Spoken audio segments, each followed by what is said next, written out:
Hello, procrastinators, and welcome to another 3 Fab Games Friday. Today, we're technically looking at 5 games, which is weird, but I have got for you the world's most addictive card game, 3 incredible remasters, and a game where you get to place a cat and then make it very, very, very, very, very big. Enjoy. Balatro is a hypnotic poker roguelite that will eat more of your time without you noticing than an Everybody Loves Hypnotoad omnibus. The premise is as simple as playing a few hands of cards and trying to beat a specific, steadily increasing score across a set of levels. Beat 2 rounds and you have to fight a boss score, which comes with an additional rule. Things like no hearts this turn, draw 1 less card, and the legitimately evil beat this level in just 1 hand. In an additional twist, without help, it's actually impossible to make it to the second boss. Happily, after each level, you'll head to the shop to purchase upgrades. These include tarot cards, which can give the cards in your deck special abilities, duplicate them, or even just destroy them forever. Oh yeah, don't be sitting there on the toilet thinking, oh, you'll be starting and ending the game with a standard 52 deck of cards. By the end of one game, I had 40 queens in my deck. I felt like RuPaul. Other upgrades include celestial cards, which give you bigger payouts for each specific hand you make, and spectral cards, which are kind of like the tarot cards, but weird.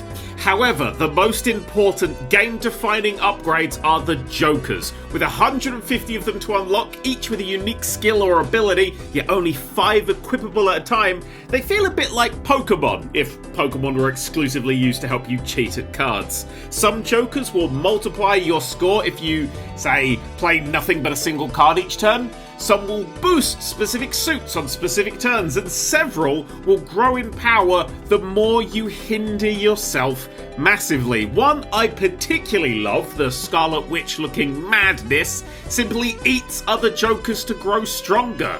She's delightful, as long as you're not a clown, and that you don't get the boss fight, which forces you to discard a Joker before you're able to play any other cards.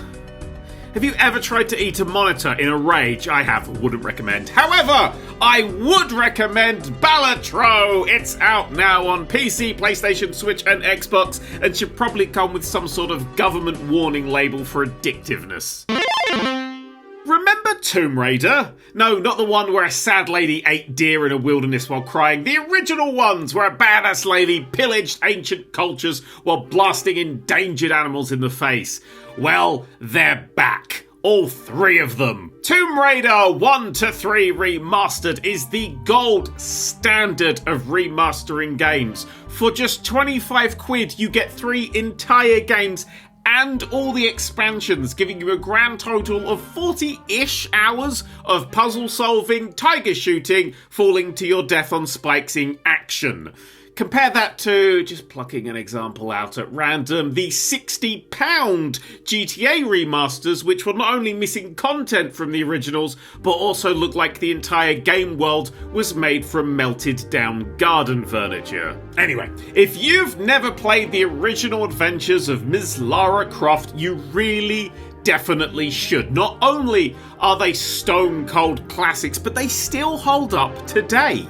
I mean, you'll have to deal with some eccentricities of the era. 3D was new, we didn't know how to navigate it, but honest to goodness, the puzzle design in these games is unbeatable. Look, modern gaming is wonderful, but Christ, on one of those bikes with the really big front wheel, they just don't let you explore on your own anymore. You can't go 6 feet without a side character explaining a puzzle to you, 7 waypoint markers floating away in the distance, or just stumbling over endless tins of yellow paint.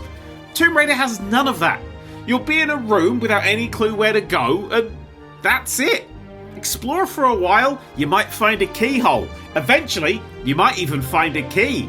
Hours later, you might even find the door that keyhole opened. A wonderful improvement this time around is the new graphics, which improve the atmosphere of the world without compromising on its blocky wonder. Cracks in the ceiling now allow shafts of light to spill into the dusty tombs. Water no longer looks like it's straight out of Minecraft, and the view distance is more than 3 feet.